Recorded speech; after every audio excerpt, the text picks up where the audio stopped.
I'm delving into more films made in 1925 to truly understand the extent of their creativity, what the limits of their imagination were, what boundaries they were pushing, what was perceived as paradise, what was seen as the damned, and what version of reality they produced that showcased their inventiveness. The first film here is 1925's The Lost Soul, so let me paint this portrait for you. You're inside this zoological exhibition surrounded by snobbish academics and eggheads.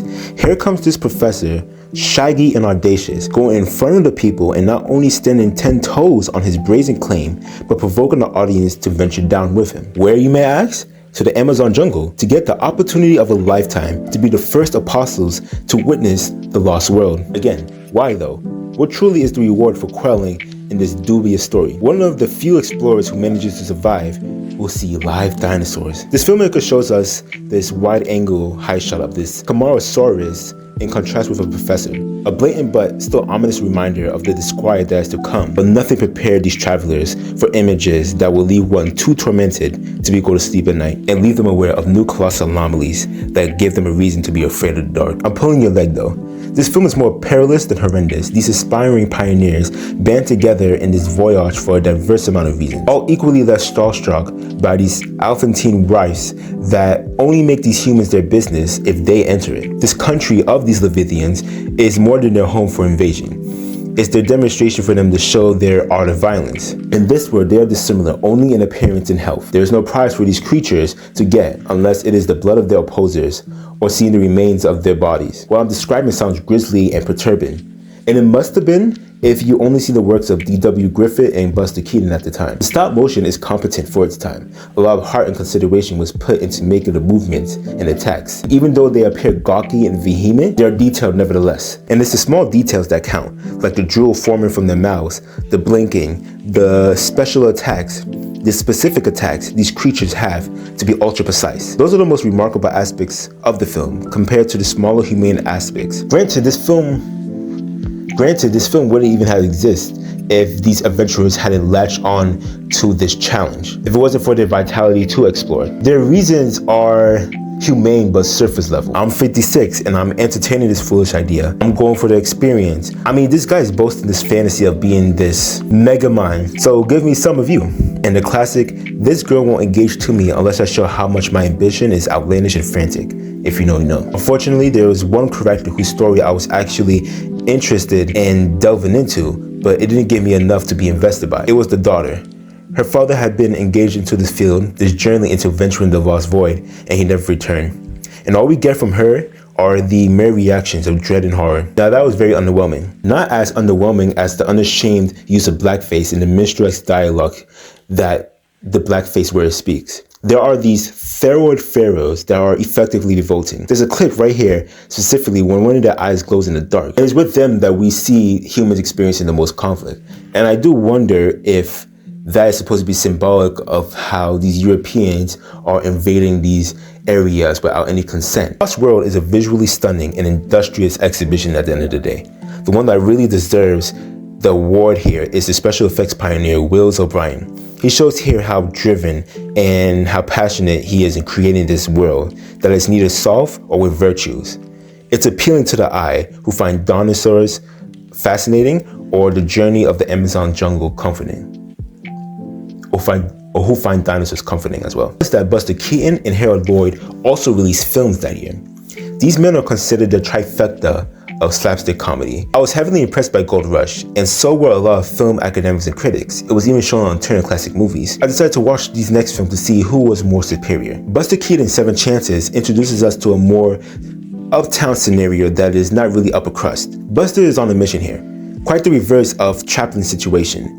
He has the money, he has shelter, he has comfort, but he's looking for a woman. See, Buster plays Jimmy, a 27-year-old stone-faced, stoical stockbroker. Jimmy is trying to attain his will where he will receive $7 million, which in today's terms is $130 million. The catch is that he has until 7 p.m. to find that lovely lady. Of course, you don't see him use any of his skills he got from being the salesperson, negotiator, and he ends up in these uncompounded situations. Seven Chances is one of those films where the saying, all things come to those who wait, applies. This film does require you to be indulgent in this. It plays off like a tongue-in-cheek character of the romance films back then that were accessible for the audiences that had this high dreaming belief that romance was so easy to get, that believed that their faith to love will be crowned onto them so easily. Buster shoots that down immediately, showing the fallacy of the proximity to romance without the sincerity. He goes through trial and tribulation after each interaction, some innocuous, some very problematic,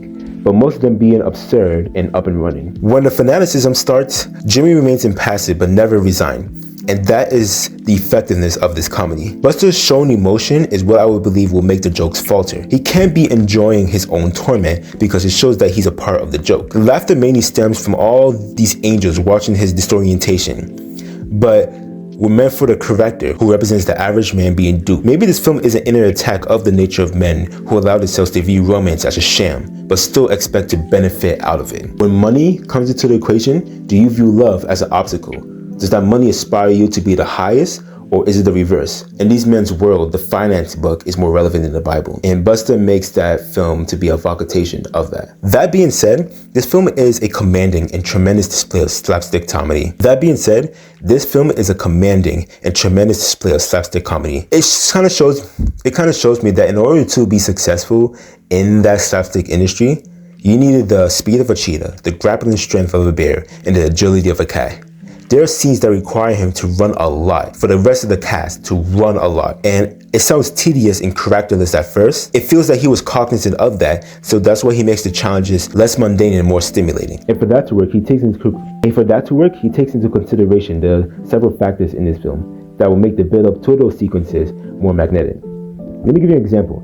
This is all shown through like a church sequence where you get this incredible shot where Keaton falls asleep in the church and you see all these women crowded in. That's already like impressive itself, the amount of people like in this film. I'm curious, like look how many people are like in this shot. The sequences where they're circumventing him plays like this ravishing satirical nightmare. Them chasing this poor lad throughout the road, into the football field, into the construction site, is hilariously concentrated and unrelenting. But these sequences must have taken assiduity and labor, and more labor. And that's the best reward a film can make its viewer receive, to respect and admire the dexterity. The Freshman is the film I wish I would have watched on my first day of school. Not because this film would have genuinely made my life more optimistic and serene, but it would have instilled in me a little more advocacy for the inner shyness to be free. Or better yet, that the perceptions of others is truly insignificant when it comes to your own development. He will grow more confident, he will grow more accomplished, hence in life. By taking on this persona of Lester Laurel, he will have a new outlook on life. This is a dream he rides on with ecstasy when he gets to the college. And that's when he realized that this is a different ballpark. These new kids and new adults are not down with this whole speedy shtick. They know that this display is not for their cool, unbothered attitude. Nevertheless, he refuses to let his character linger in the back, and he has to show it front and center. He's ready to attain the success, and for all this new pretense to achieve aerial light, and for his spirit to shine like summer. He presents himself in front of the school, on the football field. That girl is that darling that wishes his pseudo side of him would go tonight, and for his true self to softly step in. This film is more down to earth and reserved compared to the lunacy of his counterparts. And I feel that was Harold's ultimate goal when making this film. He wanted the audience, presumably young teens or adults, to feel the resonance in scenes of him trying to be extroverted and trying to satisfy everybody else. Trying to be this meteor in other people's skies. Harold here has the nimbleness of Keaton and Chaplin, and like them, he is utilizing that trait to show a man who is trying to survive in a heartless world. He has the energy of a comet that is willing to show that he isn't afraid to range, he isn't afraid to get blown away by his enemies, but ultimately he is yearning for the satisfaction of others. It's tame, but like its ending, it makes up with it with a heartwarming realization. It's great we have scenes of him interacting with others, scenes that look very polished and crisp. Especially with the close-ups. It shows to us that him and the filmmakers, that they were going for something more cinematic and nothing lazy. Which is something that I can't really say about all these films together at the end of the day. Especially in the romance factor. These stories of young men, unsure and wandering in a world that is harsh to them, are willing to do anything for a girl that they don't see as a beloved face, but as a longing home. That's reviews of 1925 films I've seen.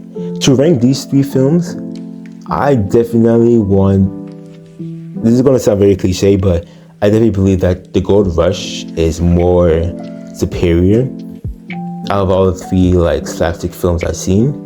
Harold Lloyd's The Freshman film, I'm gonna put a second because I really feel like, hey, like I'm gonna put that second for relatability. In terms of relatability, I'm gonna put Harold Lloyd's Freshman first, Charlie Chaplin's The Gold Rush second, and Buster Keaton's what was the name of the film again? Jesus. 7 Chances third. But in terms of like production wise, I feel like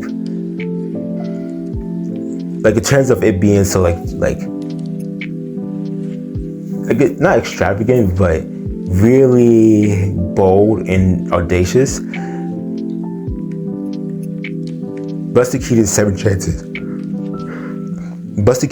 Chances would definitely take that role. Now, I'm saying like Gold Rush would be second, and Harold Lloyd's film would be third. Again, this is not to downplay any of these films. They're all like incredible at the end of the day, but they certainly have their differences. Yeah, so thank you very much.